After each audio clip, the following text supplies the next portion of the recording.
Pour animer cette table ronde au cours de laquelle nous allons nous demander ensemble comment les retailers peuvent faire de l'exploitation de la data un véritable moteur de croissance, j'ai le plaisir d'accueillir trois invités. Berem Foudeli, qui est chargé de la stratégie digitale et omnicanal pour le printemps.com. Benjamin Poilvé, qui est ingénieur expert au sein de la CNIL, la Commission nationale de l'informatique et des libertés, avec qui on fera un point réglementation. Et Vincent Mercier, responsable digital pour la marque de chocolat de Neuville. Voilà, donc pour lancer la table ronde, je vais commencer avec vous, Berem. Merci beaucoup d'être avec nous aujourd'hui.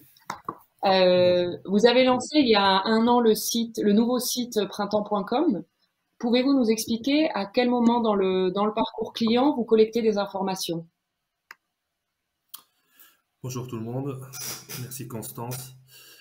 Effectivement, c'est une fierté d'avoir lancé il y a un an, un peu plus d'un an maintenant, le nouveau site printemps.com, qui est un site e-commerce multilangue, multidevise, très axé sur l'omnicanalité et qu'on souhaite et on œuvre tous les jours pour qu'il soit le plus orienté possible vers le client. Et du coup, dans cette démarche, notre objectif est très clair, c'est comment servir au mieux notre client et améliorer son expérience client. Parce que à la fin, la finalité, au bout du bout, c'est que le client soit fidèle et qu'on arrive à mieux convertir nos clients.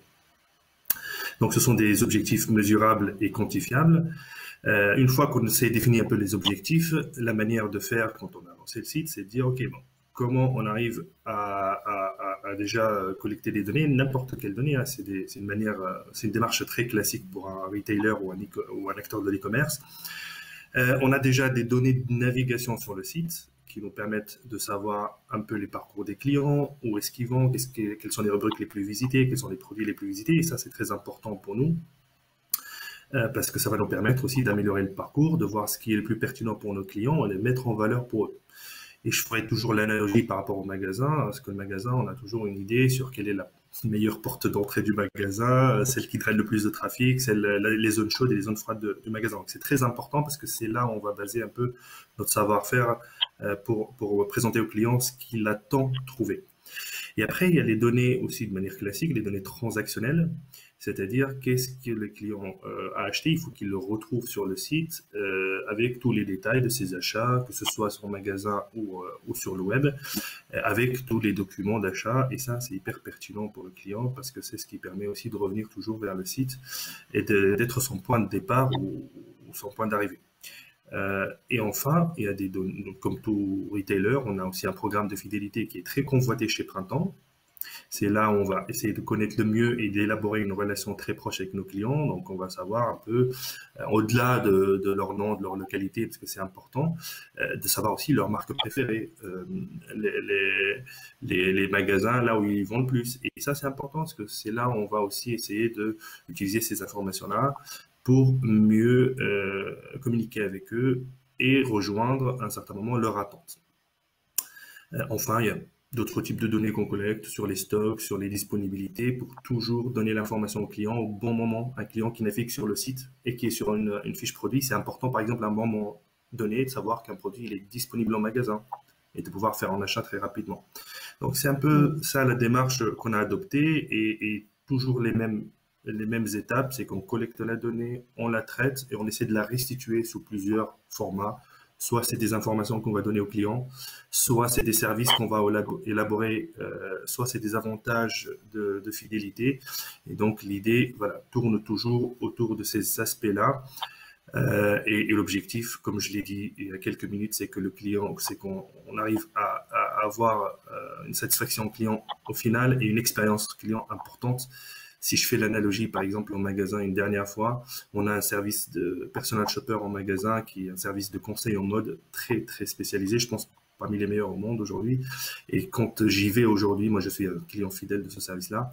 Bah, c'est toujours agréable et efficace de savoir que mon personal shopper, il me connaît, il sait ce que j'ai acheté, il sait ce que je veux, il m'appelle par mon nom, il connaît mes horaires et du coup, c'est une expérience qui est toujours au même niveau d'attente et au même niveau d'exigence pour ma part et très agréable à opérer. Voilà un peu ce que je pouvais vous dire sur notre démarche. D'accord. Et j'ai vu que vous aviez lancé aussi des services assez innovants, notamment le service d'aide au choix de la taille. Comment, dans ce cas précis, la donnée est collectée, puis traitée et utilisée? Et le données de la taille est vraiment très intéressant parce que c'est l'un des premiers services qu'on a lancé au lancement du site et que c'était très important pour nous parce qu'on a identifié quand même, même en tant que client, des points de friction à ce niveau-là. C'est-à-dire que quand j'achète moi sur Internet, je ne me rappelle plus jamais de ma taille et surtout les pantalons. Et surtout, chaque marque a parfois ses tailles et chaque marque a sa désignation de taille. Donc, c'est là où on a dit, là-dessus, il faut faire quelque chose et il ne faut pas être dans des démarches classiques de mettre un tableau de correspondance, ni dans des démarches où on sollicite le client pour aller chercher un mètre et mesurer son tour de taille et l'entrejambe. Donc, on a dit, voilà, on a sondé un peu le marché, on a trouvé une solution qui est sur une base d'intelligence artificielle et qui permet et qui évite aux clients toutes ces manipulations-là et qui vise à être le plus efficace possible, bien sûr avec un indice de confiance élevé, mais pas à 100%. Donc l'idée, c'est quoi? C'est que partons chez nous des données de transaction. Hein. Pour un client donné, on sait qu'il a acheté tel produit, telle taille à l'instant T. Et on a contractualisé avec un partenaire qui, lui, connaît très bien les produits.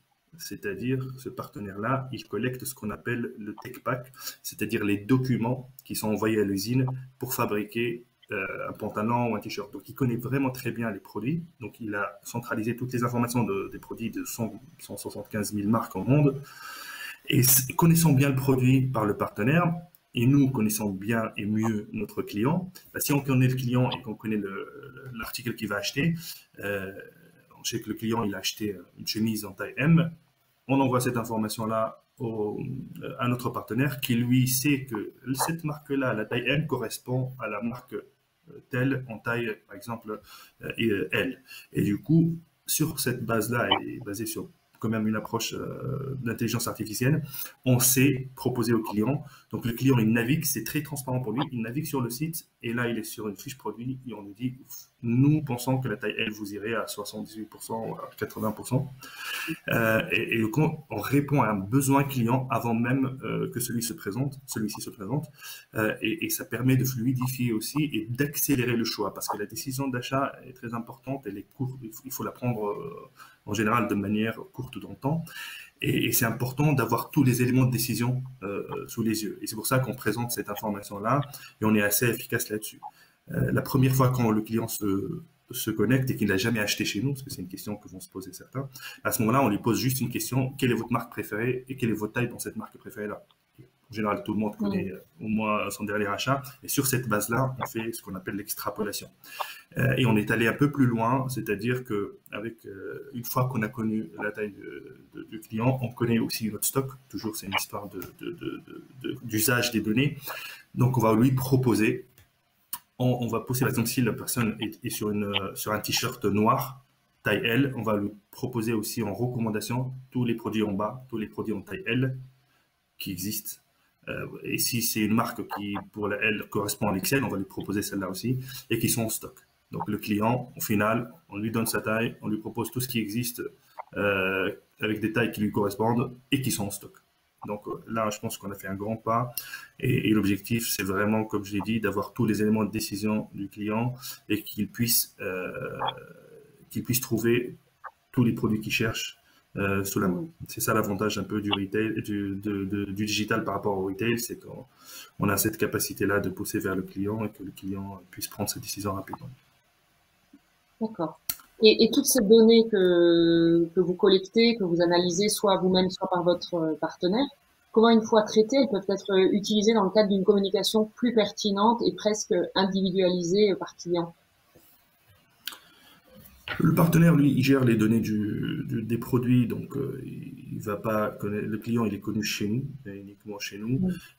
Maintenant, les données, une fois qu'on sait que notre client, par exemple, il préfère telle taille, ou il a acheté telle taille, c'est cette taille-là qui va lui aller.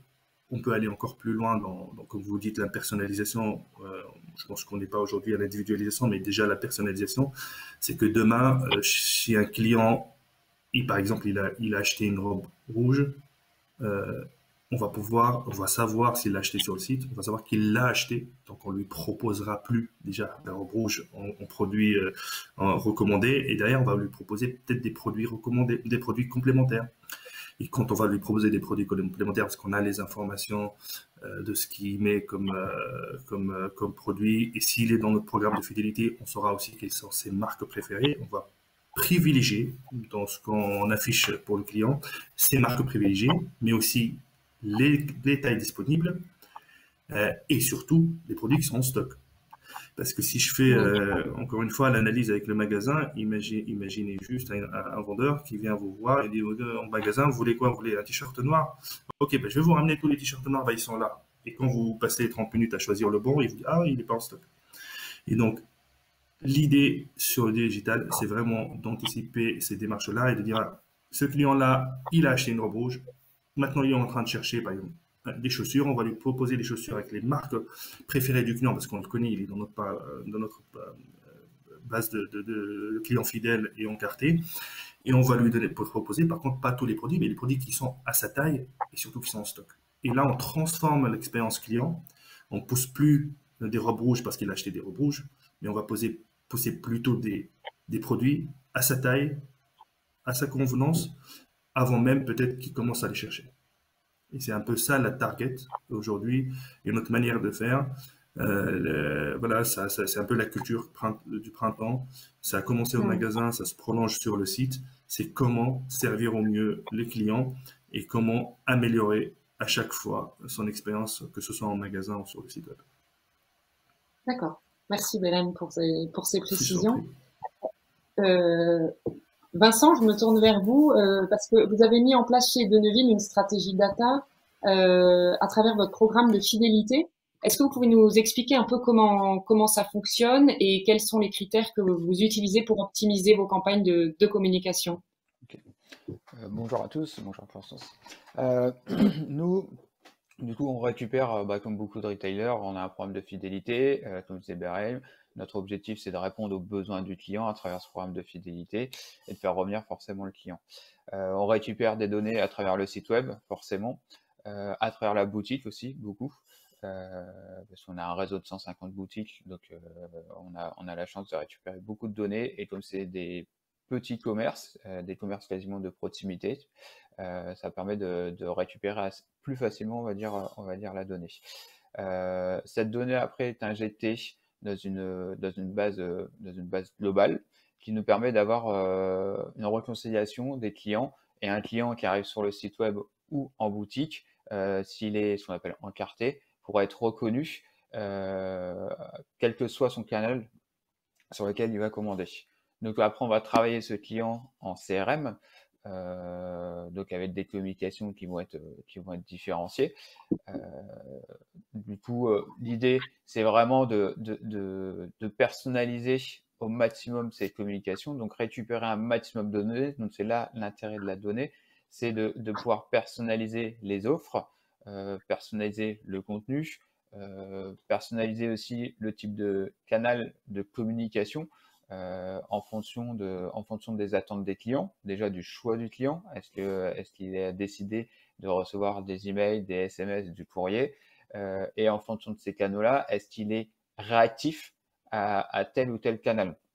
Donc ça, c'est hyper important parce que ça sert à rien de communiquer envers un client qui, en email, par exemple, s'il n'ouvre jamais et si on tombe dans les spams, c'est de l'argent dépensé pour pas grand-chose. Du coup, la data est hyper importante. Donc la data, on va dire, descendante du client, mais la data aussi qu'on arrive à extraire à partir des résultats des communications. Est-ce qu'il y a eu des clics? Est-ce qu'il y a eu des ouvertures? Est-ce qu'il y a les coupons qu'on met en avant ont été utilisés?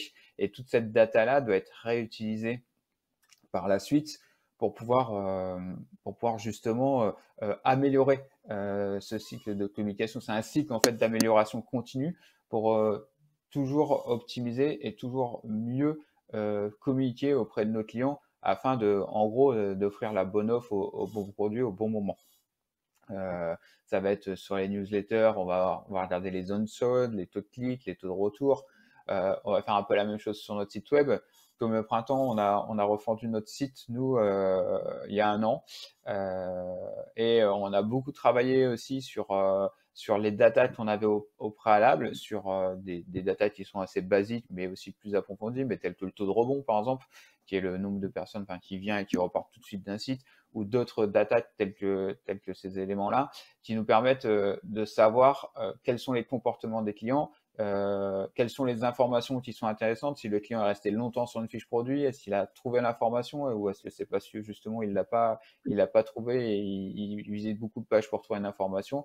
Et on a beaucoup travaillé aussi sur la gourmandise des produits, sur en fait notre problématique sur le chocolat, c'est que déjà on peut pas goûter sur le web, contrairement aux boutiques, c'est un peu plus compliqué. Et en plus, au-delà de ça, il faut montrer ce qu'il y a à l'intérieur d'un chocolat, c'est souvent un peu la surprise. Et l'idée, c'était d'avoir une transparence, et ça, on l'a appris par rapport à toutes les données qu'on avait pu récupérer avant la refonte. On a pas mal travaillé aussi tous les personas clients et les parcours clients. Et ça se fait à travers toutes les datas qu'on va pouvoir récupérer des différents outils qu'on avait, notamment notre CRM, mais aussi au-delà du CRM, c'est toutes les données de Google Analytics ou autres outils qu'on peut utiliser pour récupérer les informations liées à notre site web. Et du coup, comme je vous disais, l'idée, c'est vraiment de mieux cibler, de mieux segmenter.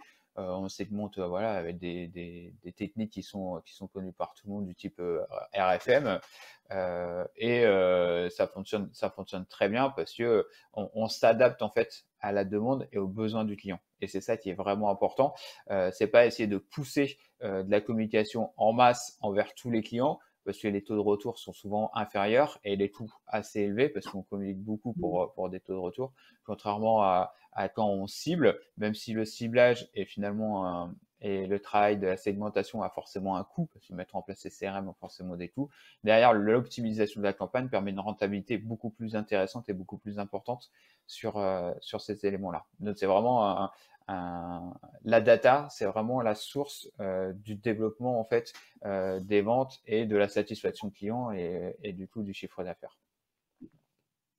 Et quand les clients viennent, comme on parle de stratégie omnicanal, quand les clients viennent en magasin, comment faites-vous pour avoir ces retours sur information? Parce que sur le site, on comprend bien, mais dans les magasins, quelle est votre stratégie de collecte?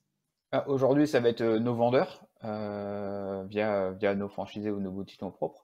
C'est la récupération effectivement des données au niveau de l'encartement, donc la récupération de nom, prénom et toutes les coordonnées du client, mais aussi la récupération des informations des produits consommés, par exemple. On a un système de caisse connecté qui permet de remonter toutes les données dans un même outil. Et du coup, cet outil nous permet de consolider l'ensemble des informations et de savoir et d'avoir des typologies clients et des clients qui sont plutôt consommateurs de tel type de produit ou de tel type de produit qui ont une fréquence plus ou moins importante. Et du coup, ça nous permet de personnaliser encore plus et de récupérer un maximum d'informations. Et surtout, l'importance dans tout ça, c'est que tout soit globalisé et d'avoir tous les éléments au même endroit. Ça facilite grandement le retraitement de la donnée. Bien sûr. On va faire maintenant un petit point réglementaire parce qu'on a vu que les règles, les normes ont beaucoup changé ces derniers temps, ce qui concerne la récolte, comment on stocke, et puis comment on exploite la data. Donc, je vais m'adresser à Benjamin Poilvé, donc qui travaille au sein de la CNIL. Bonjour Benjamin, merci de nous avoir rejoints aujourd'hui.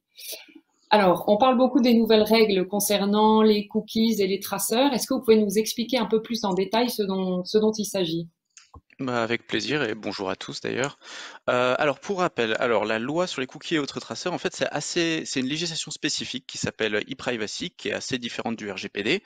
De manière un petit peu technique, c'est une directive et pas un règlement, ce qui explique qu'il y a un peu des diversités au niveau européen. Mais en fait, ce qui s'est passé, c'est que cette loi, donc elle date de 2001, elle a été révisée en 2009 et en 2013, la CNIL a publié une première recommandation sur les cookies. Le principe de cette loi, c'était de dire, en fait, avant toute action de dépôt sur le terminal de traceur, il faut une information et un consentement. Ce qui s'est passé, c'est qu'en 2013, en fait, le consentement n'était pas défini légalement. Donc, il y a eu la possibilité de faire ce qu'on appelle le consentement mou, c'est-à-dire naviguer, vous consentez. En 2018, par contre, il y a le RGPD qui rentre en application et il donne une valeur, enfin une définition légale beaucoup plus stricte du consentement. Et donc la CNIL, pour prendre acte de cette nouvelle définition du consentement, a engagé tout un processus qui s'est déroulé sur presque 3 ans, qui a commencé par la publication de nouvelles directrices en juillet 2019, ensuite le lancement de tout un ensemble d'ateliers avec les professionnels des milieux qui utilisaient Traceur en fait, puis une consultation de quelques mois à partir de janvier 2020, et enfin une publication en octobre 2020 de nouvelles lignes directrices avec une période de mise en conformité de 6 mois, qui a d'ailleurs été attaquée par des associations, disons, de société civile telles que la EQDN, mais qui finalement a été confortée pour permettre justement aux professionnels d'avoir le temps de se mettre disons, en conformité jusqu'à l'entrée en application vraiment définitive, qui était en avril de cette année. Le 1er avril. Donc ce que prévoit la loi, c'est assez simple, hein, c'est vraiment une loi liée au traceur, c'est une information des personnes et un consentement avant tout dépôt de traceur, sauf dans 2 exceptions. La première, c'est qu'il y a une finalité exclusive de permettre ou faciliter une communication par voie électronique, donc vos traceurs de gestion de charge, voilà, même les IP, enfin c'est technique. Et ensuite, la seconde exception, c'est les traceurs qui sont strictement nécessaires à la fourniture d'un service de communication en ligne expressément demandé par l'utilisateur. Donc là, en fait, c'est toutes les fonctionnalités que l'utilisateur demande vraiment. Typiquement, le panier d'achat, la gestion de la session, tout ça, c'est finalement exempté parce que c'est tout à fait nécessaire. Ensuite, voilà, la nouvelle recommandation, ce qu'elle explique, c'est comment recueillir ce consentement au sens du RGPD. Et la grande évolution, en fait, c'est que la simple poursuite de la navigation sur site, ça ne peut plus être considéré comme une expression valide du consentement. Et donc, il faut adopter des modalités de recueil du consentement qui sont décrits dans la recommandation. On a fait des petites planches pour les expliquer. Le principe général, c'est quand même qu'il faut que ce soit à peu près aussi simple d'accepter que de refuser, avec une information sur les personnes qui vont utiliser les traceurs. Donc on est passé du consentement mou au consentement actif. C'est ça. Mais j'avais une petite précision dans le cadre des traçages de mails. Est-ce qu'il y a besoin de recueillir le consentement? Et si oui, comment est-ce que les retailers peuvent l'obtenir? Alors en fait, la définition de traceur n'est pas dans la loi pour en parler, on parle de lecture ou écriture sur le terminal utilisateur. Comme on le voit, c'est une définition extrêmement large, et en fait, ce qu'elle vise, c'est l'ensemble des opérations qui sont utilisées dans lesquelles il y a une inscription dans le terminal, puis ensuite une lecture de cette inscription. Le traçage de mail, comme d'ailleurs les pixels de tracking, le local storage, les paramètres d'URL, enfin toutes ces solutions sont finalement similaires fonctionnellement aux cookies et donc sont soumis au consentement.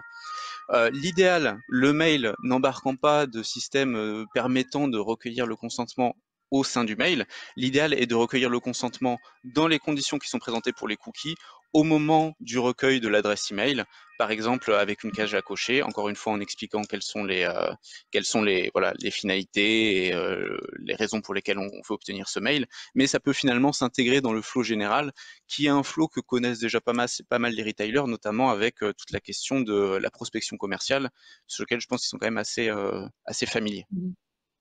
Bien sûr.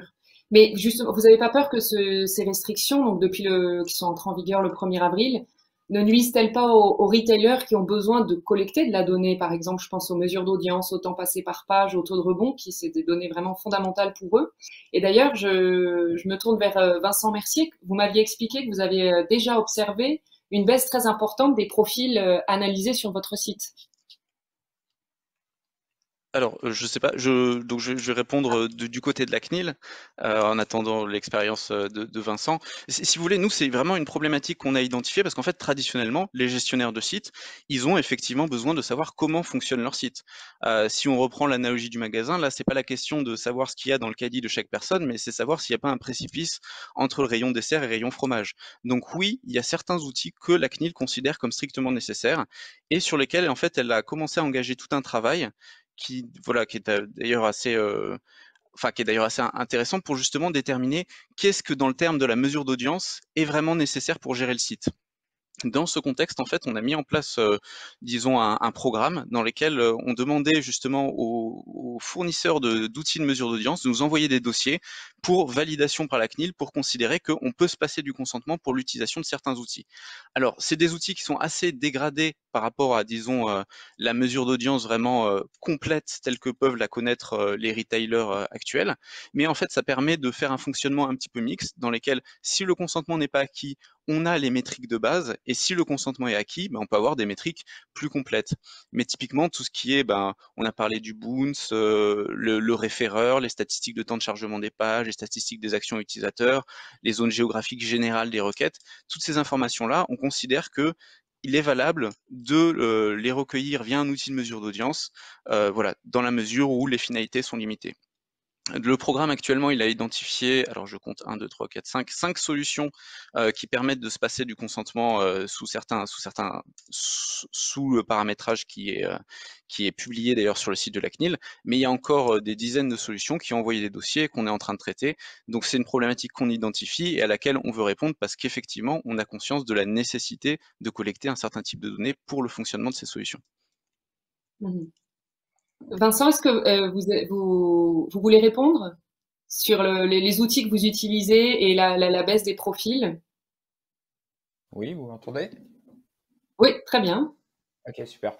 La parole est à Oui, vous. oui, tout à fait. Du coup, nous, forcément, comme on l'expliquait dans la première partie, les datas qui sont sur le site sont forcément enrichissantes pour nous et nous permettent de récupérer et de personnaliser pas mal de choses sur le site et d'avoir un apprentissage et d'essayer de toujours proposer une meilleure navigation. C'est d'ailleurs à partir de ça qu'on a refondu notre site, par exemple.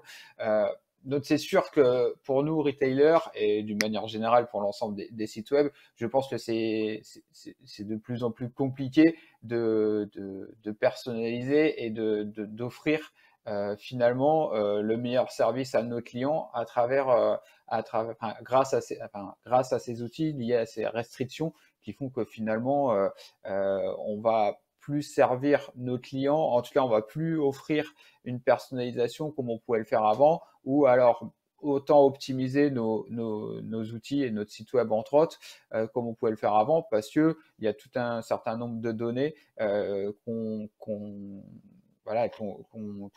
n'a plus et qu'on risque de ne plus avoir. Et après, c'est encore assez récent. C'est assez variable en fonction des périodes là depuis qu'on a lancé ce module de cookies un peu dur depuis plusieurs semaines.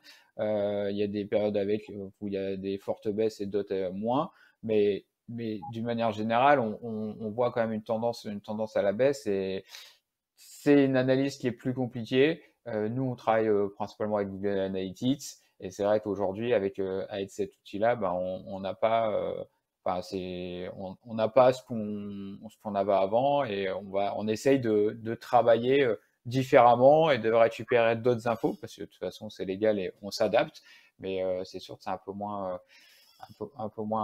facile. Mhm. Et Benjamin, que répondez-vous à Vincent et que fait la CNIL pour répondre à ces besoins et pour aider les retailers surtout à se mettre en conformité?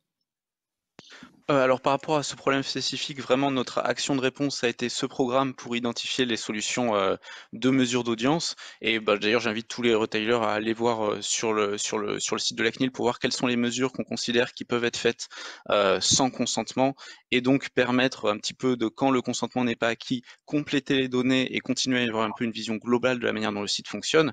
Ensuite, de manière très générale, la CNIL a vraiment une action assez importante d'accompagnement. Déjà, vous avez vu toute la cinématique qui a été faite pour la mise en œuvre de cette législation sur les cookies, avec cette consultation, avec les ateliers pour recueillir les besoins. Ensuite, pendant la période avant la mise en conformité, on a effectué un certain nombre de séminaires, notamment avec l'Alliance du commerce, la FEVAD et la FCD Union des marques UDECAM. Vous pouvez d'ailleurs récupérer les vidéos si vous êtes affilié à ces organisations pour avoir vraiment une vision disons plus large de cette législation. Et ensuite, on publie aussi pas mal de contenu, notamment d'outils d'analyse automatique, typiquement un logiciel qui s'appelle CookieViz. On fait aussi de l'accompagnement d'accompagnement qui est un petit peu plus musclé, mais disons des courriers de rappel aux mauvais élèves, de manière générale, on essaye vraiment d'engager toutes les actions d'accompagnement avant d'aller sur la sanction et sur, disons, la chaîne répressive, qui est pour nous vraiment pas la chose à favoriser. Oui, c'est ce que vous me disiez quand un contrôle de la CNIL, c'est avant tout un dialogue et constructif avant d'être une sanction. Alors effectivement, mais je pense on va y revenir par la suite, mais en fait dans les cinématiques du contrôle, je pense que beaucoup de gens ont une vision un petit peu cow-boy, on rentre, on prend les ordinateurs et on repart. C'est pas du tout ça qui se passe. C'est vraiment, enfin disons, on commence par faire différentes constatations, on envoie des courriers, il y a des allers-retours, des discussions, des audiences. C'est vraiment une cinématique qui est aussi assez longue et on vous laisse toutes les chances de vous mettre en conformité et de prouver votre bonne foi au cours de cette, disons, période. Mmh. Et si on reprend un peu l'actualité, la société Brico Privé qui a écopé en mois de juin d'une sanction de 500 000 euros pour avoir manqué à plusieurs obligations du RGPD. Et la CNIL a notamment relevé des irrégularités quant à la durée de conservation des données. Est-ce que vous pouvez nous faire une petite piqûre de rappel sur ce point? Alors effectivement, juste peu pour rappel, il y a un peu une barrière entre accompagnement et contrôle. Sur ce dossier, moi, je Mhm. n'étais pas impliqué en termes de contrôle, et donc je parle à partir des documents qui sont disponibles publiquement, et pas d'informations internes ou quoi que ce soit. Pour rappel, quand même, cette société avait un certain nombre de manquements de manière assez large. Je sais pas qu'ils avaient le quintet, mais ils étaient vraiment très, enfin, disons, il y avait un peu de tout type de manquements. Il y avait des manquements RGPD, il y avait des manquements e-privacy liés aux cookies, il y avait des manquements de sécurité parce que, bah voilà, la CNIL a aussi des obligations via le RGPD de faire respecter la sécurité des données. Et en ce sens-là, en fait, c'est aussi la régulation, c'est aussi de la confiance. Et pour un secteur économique fonctionnel, c'est nécessaire la confiance. Et donc, il y avait des problèmes d'effacement, ils effaçaient pas les données quand on leur demandait. Il y a des problèmes d'information dans lesquels ils disaient avoir réglé le problème, mais finalement, ils n'avaient pas vraiment réglé. Donc là aussi, dans la communication, il faut être transparent et faut, quand vous dites faire des modifications, il faut les faire, il ne faut pas essayer de nous avoir. Mais les manquements, je reviens aussi, des manquements liés à la prospection. Donc là, encore une fois, la prospection commerciale, je pense que vous êtes très familier, mais juste pour rappel, hein, la règle générale, c'est de dire on n'envoie pas des mails aux gens, sauf si on a le consentement, ou bien s'ils ont été clients d'un produit similaire. Et eux, ils envoyaient alors à des personnes qui n'avaient pas été clients. Et un manquement lié à la durée de conservation. Donc, pour rappel, ce qui s'est passé, la première fois qu'on est allé les voir, il n'y avait aucune durée de conservation. Par la suite, ils nous envoyaient des courriers en disant qu'ils avaient retrouvé une politique de durée de conservation qui datait d'avant, mais finalement, on s'est rendu compte qu'en fait, elle n'était pas appliquée. Donc là, encore une fois, si vous voulez, il faut être de bonne foi, il ne faut pas trop essayer de nous avoir non plus. Je ne dis pas que c'est le cas là, mais bon, c'est un conseil un petit peu général. Et alors, la durée de conservation, ce qui est important de se rendre compte, c'est qu'avec le RGPD, il est indispensable d'avoir une durée de conservation pour toute donnée. Vous ne pouvez pas avoir des données en disant je les conserve de manière indéfinie. Ensuite, la question, c'est comment fixer cette durée de conservation. Là, c'est un petit peu plus complexe et le principe du RGPD général, c'est l'accountability, c'est-à-dire vous devez être responsable. Si on vient vous voir et que vous nous dites, bah écoutez, alors je la garde 3 ans à partir du dernier contact, ensuite j'envoie un mail pour lui demander s'il va être supprimé et s'il clique pas, et ben à ce moment-là, je supprime les données. Si vous voulez, le principe, c'est ce qui est important, c'est que vous y ayez réfléchi et que vous ayez une politique qui soit appliquée. Si on arrive chez vous et qu'on voit des bases de données dans lesquelles il n'y a pas de date de dernier contact, ce qui veut dire que bah, vous ne savez pas quand les supprimer, et qu'on voit des durées qui sont complètement aléatoires et non gérées, à ce moment-là, c'est vraiment problématique. La donnée, elle ne peut pas être conservée de manière indéfinie. Mhm. Vous m'aviez parlé de ce principe de proportionnalité qu'il faut pouvoir justifier. Il faut pouvoir dire pourquoi je la conserve 3 ans et pas 5 ou une année. Tout à fait. En fait, si vous voulez, ça dépend pourquoi est-ce que vous utilisez la donnée. Et cette proportionnalité, elle peut typiquement aussi être liée à votre secteur. On comprend bien que des secteurs dans lesquels les achats sont beaucoup plus élargis, je sais pas si on peut acheter des sapins de Noël en ligne, mais si vous voulez, on va pas demander à un vendeur de sapins de Noël en ligne de supprimer ses données au bout de 6 mois, parce qu'on comprend bien que ça fait pas sens par rapport à son secteur. Donc il faut que vous engagiez cette réflexion en disant je garde les données pour ça, cette temporalité me paraît associée à cette finalité, et donc à partir de là, je choisis cette finalité. Nous, on peut toujours vous venir et vous dire bon, on n'est pas tout à fait d'accord avec vos raisonnements, et on va faire une lettre en vous disant ce serait bien que vous utilisiez plutôt cette durée, mais à ce moment-là, vous aurez engagé, si vous voulez, votre accountability, et donc il n'y aura pas de souci, il n'y aura pas de problème, et vous n'aurez pas de sanctions sur la base de ce manquement-là, parce que ce serait plutôt une erreur d'appréciation et pas un manquement à Mhm. proprement parler. D'accord. Donc, comme vous rappeliez, il y a d'abord et avant tout un dialogue. qui est ouvert. Et la dernière question que je voulais vous poser, qui intéresse nos auditeurs, c'est comment sont fixés le montant des amendes et à qui est-ce que vous devez justifier ces montants? Ah bah, alors c'est une question tout à fait intéressante si vous voulez. Nous, la manière dont on fonctionne, dont la loi fonctionne, c'est que il y a un montant d'amende qui est défini par rapport au chiffre d'affaires des entreprises. Donc c'est des lois qui sont volontairement faites dans lesquelles l'assiette est très très large. C'est-à-dire on peut monter jusqu'à 2% pour e-privacy, 4% pour le RGPD du chiffre d'affaires de l'entreprise. Donc on comprend que notamment dans votre secteur, ce soit des amendes qui puissent être énormes. Cependant, lors des contrôles, nous ce qu'on fait, c'est qu'on demande des éléments financiers de la société et on essaie d'estimer quel a été le bénéfice finalement tiré du manquement. L'intérêt, c'est justement de faire des amendes qui soient proportionnées. Notre but, c'est pas de détruire des entreprises. Notre but, c'est simplement de décourager ces comportements, donc de faire en sorte que ils apportent pas de valeur. Voilà, les manquements n'apportent pas de valeur à l'entreprise. Et donc, à partir de là, on fait des calculs. On a un économiste notamment qui nous aide à faire ces calculs en estimant quelle est voilà la valeur du manquement. Et on a intérêt à bien faire nos devoirs parce que voilà, la CNIL c'est une autorité administrative, ce qui veut dire qu'au-dessus de nous on a le Conseil d'État. C'est toujours possible de faire un appel devant le Conseil d'État. Le Conseil d'État il a des sensibilités, bien sûr, protection de vie privée, mais il a des sensibilités qui sont aussi beaucoup plus larges que ça.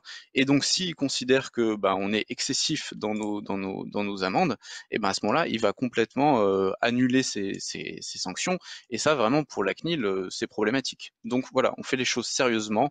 On essaie simplement d'estimer quel a été le bénéfice tiré et de voilà punir de manière proportionnelle au manquement. Ok. Bah écoutez, merci Et beaucoup pour ce. Oui, pardon, oui, allez-y. j'en profite juste, il y a une très bonne ressource pour savoir comment se passe un contrôle de la CNIL vu de l'autre côté. C'est la société Alan qui a fait un post de blog et vous pouvez lire et vous aurez une bonne idée de comment ça se passe, si ça peut alimenter ou apaiser vos peurs. Voilà, faites votre choix et puis c'est une bonne information toujours. L'assureur, enfin les mutuelles L'assureur, oui. Alan. Oui, d'accord. Ok. Ben, j'invite aussi nos auditeurs à consulter votre site, hein, qui est très riche en informations, en tutos et toute documentation pour se mettre bien à la page. Donc on va revenir maintenant sur les retailers et l'évolution de l'utilisation de la data. Vincent, on avait parlé des données comportementales. Est-ce que vous, à l'heure actuelle, c'est une donnée que vous utilisez? Et si oui ou même non, ou si vous comptez le faire dans le futur, est-ce que c'est un bon outil selon vous pour être au plus proche du besoin du client? Alors oui, c'est un outil qui est hyper important en termes d'adaptation aux besoins du client.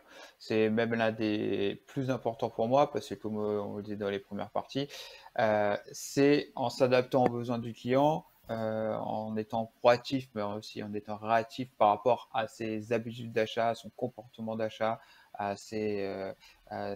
aux canaux utilisés. C'est vraiment ça qui va faire la différence.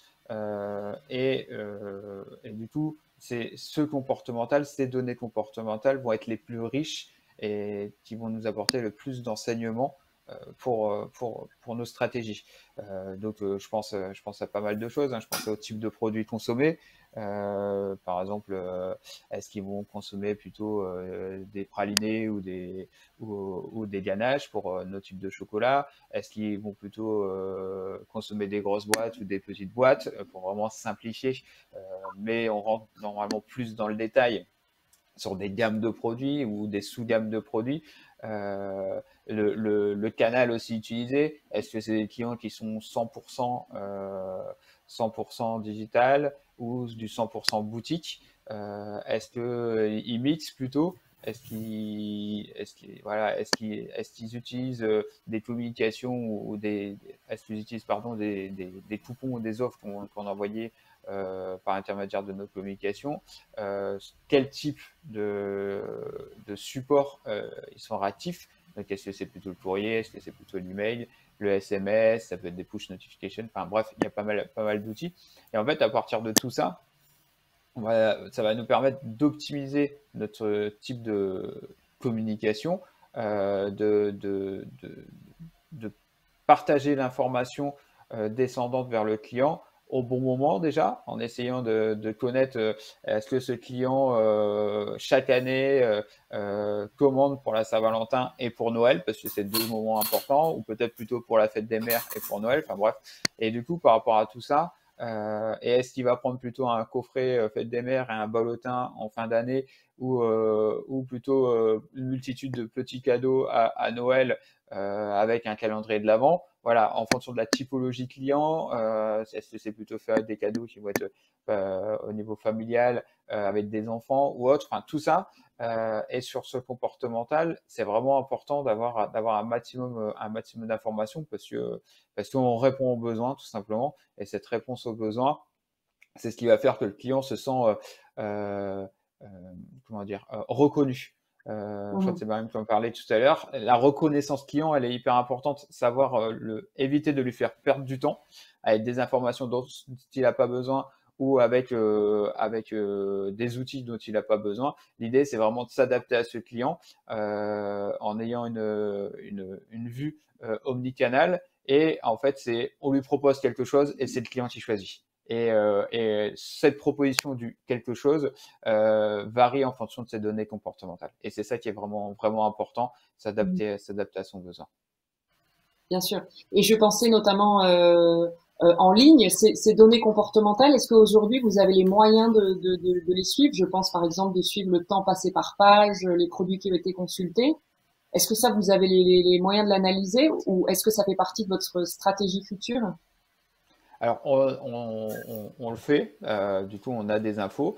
On a des infos qui sont un peu moins, comment dire, avec toute cette nouvelle réglementation qui sont forcément un peu moins, on en a un peu moins tout simplement, mais on utilise effectivement toutes ces informations pour pouvoir optimiser, comme je disais tout à l'heure, les différentes pages.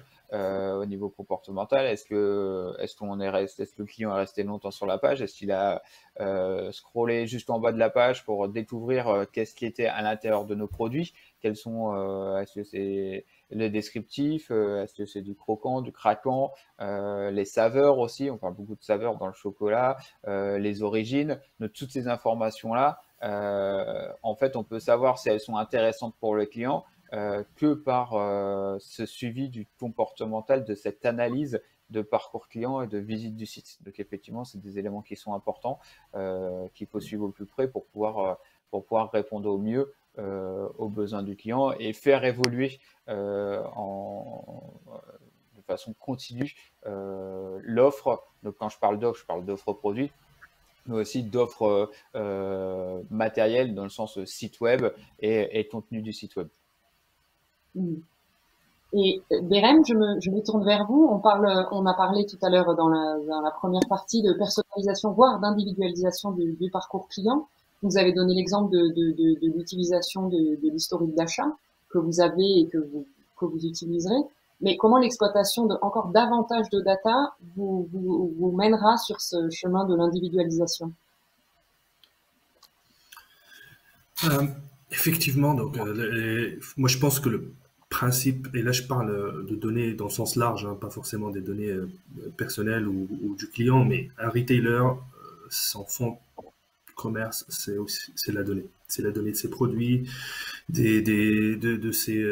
sur son site, des comportements clients, qu'est-ce qui marche pas.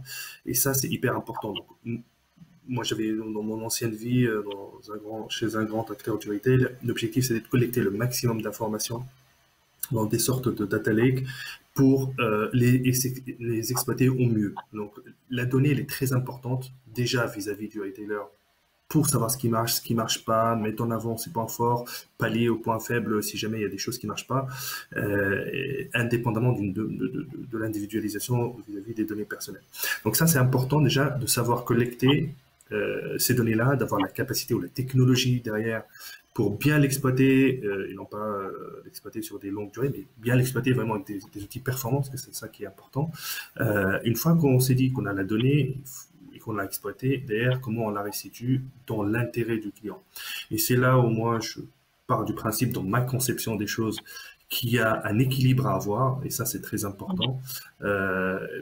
Exactement aussi comme en magasin, hein, quand on rentre et qu'on trouve un vendeur qui est très discret, on n'est pas à l'aise, et quand on arrive et que le client il est très pressant, on est vite mal à l'aise. Donc il n'y a pas mieux qu'un vendeur qui me dit je suis disponible à votre disposition, vous me sollicitez quand je veux, et c'est à la charge du client de le solliciter. Donc l'équilibre dans l'usage de ces données-là et dans leur restitution est très important.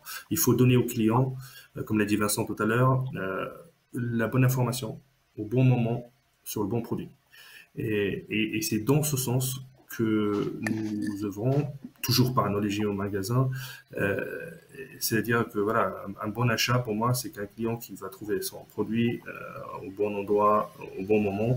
Et si l'information elle arrive plus tard ou qu'elle n'est pas adaptée, là, c'est pas bon. Par contre, si on a la bonne information pour le bon client, ça, c'est le meilleur parcours et on aura gagné en termes de satisfaction client. Donc, comment on transforme tout ça? Bah, déjà, en donnant cette information-là, en la rendant disponible sur tous les canaux. Un client qui achète, qui a l'habitude d'acheter en magasin, s'il arrive sur le web, ce serait bien qu'il retrouve ces données-là et qu'il soit aussi servi sur cette base-là. Un client qui est sur le web, demain il est en magasin, il doit aussi bénéficier de son historique web. Aujourd'hui, on a beaucoup de personnes qui sont, par exemple sur le site printemps.com, qui sont des gens pas forcément habitués à acheter en magasin. Et par contre, ils font beaucoup de click and collect en magasin. Donc, si on a ces informations-là et qu'on peut les exploiter, on peut peut-être demain offrir des services en magasin pour les faire connaître nos services en magasin, parce que c'est ça aussi notre valeur ajoutée en tant que distributeur de multimarques, c'est qu'on a cette capacité-là de conseiller le client. On a des conseillers de mode, des salons, des services premium, et peut-être que demain, voilà, je sais que ce client-là, il n'a jamais été en magasin, par contre, c'est un très bon client sur le web, bah, que je mette en avant sur le click and collect et que je pose son magasin et que je lui donne peut-être des services pour lui faire connaître les services en magasin, et ça sera un client demain peut-être omnicanal et plus épanoui. Donc c'est un peu dans ce sens-là qu'on essaie d'évoluer. Donc les deux règles, c'est vraiment veiller à l'équilibre en termes de personnalisation, ne pas aller trop dans les extrêmes, soit peu de personnalisation, soit trop de personnalisation. Ça, c'est le point numéro 1. Et le point numéro 2, c'est comment je continue à améliorer et à être au plus proche du client. En appuyant aussi pas mal, nous, en magasin, le clienteling, c'est-à-dire que le client qui arrive au magasin, qu'on ne connaît pas, on est capable quand même il nous donne sa carte, d'avoir toutes les données et de pouvoir être plus efficace dans nos recommandations, dans notre accompagnement, et c'est ce qui nous permettra demain d'être le plus proche possible des besoins clients, que ce soit en magasin, que ce soit sur le site, que ce soit sur d'autres canaux disponibles.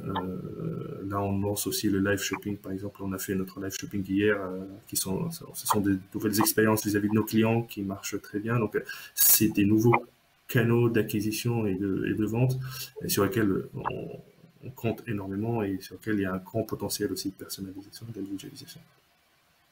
D'accord. Il nous reste deux petites minutes. Je voulais avoir votre point de vue, alors peut-être personnel, par rapport on parle beaucoup des outils de géolocalisation. Je pense notamment au Drive to Store. Est-ce que c'est, selon vous, utile et bénéfique de le développer dans le futur? Est-ce que vous y croyez?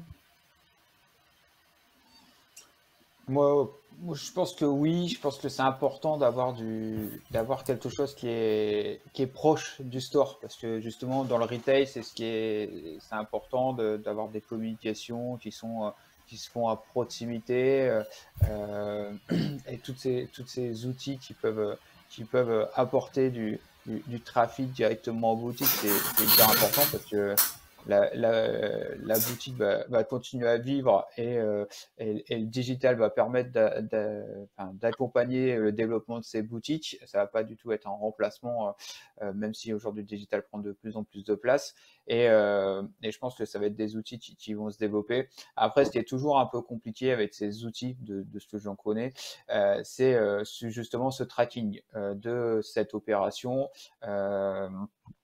Parce que tout est fait par le prestataire finalement, sauf s'il y a l'utilisation d'un coupon ou autre, mais rien qu'en termes de visite, c'est assez compliqué à traquer et à vérifier. Et c'est, je pense, là-dessus qu'il faut qu'il y ait un peu plus d'utilisation, de maturité, pour voir vraiment si c'est des outils qui seront porteurs et qui permettront de développer. Mais je pense que plus on fera local, plus ça pourra intéresser. Et ça permet aussi sur des réseaux qui sont de taille moyenne comme le nôtre, d'éviter de communiquer trop en masse sur des supports voilà, où c'est communiqué trop largement et d'être plus adapté à des réseaux qui n'ont pas besoin d'arroser toute la France, qui pourraient être trop larges.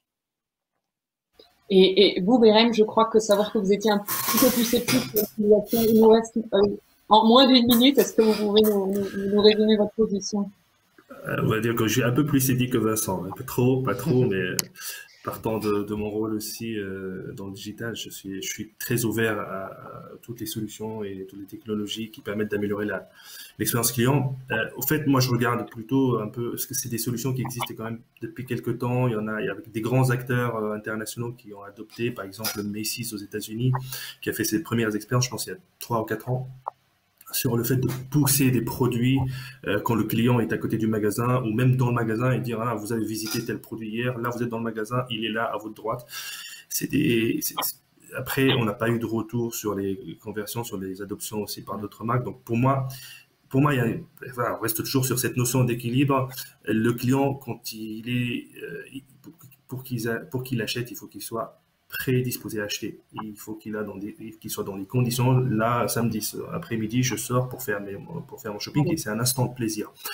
C'est pas parce que je passe devant Printemps et que je vais chercher ma fille à 18h que je vais avoir ce que vous avez vu hier, il est là Printemps. Je pense que je vais pas être sensible à ça et je vais être plutôt moins réceptif. Après, voilà, pour l'achat, je pense que c'est des outils qui sont des cas d'usage qui sont un peu compliqué à mettre en place. Peut-être qu'il y a d'autres perspectives. Peut-être que si jamais je donne l'information qu'il y a un événement, par exemple, il y a un défilé de mode chez Printemps sur le toit tel jour, oui, peut-être que ça peut être intéressant parce que c'est pas des notions d'achat ou des informations d'achat qui poussent à l'achat ou à la consommation là tout de suite. Ça peut être voilà, des notifications pour des événements ou pour des promotions ou des choses, ou de la communication tout court.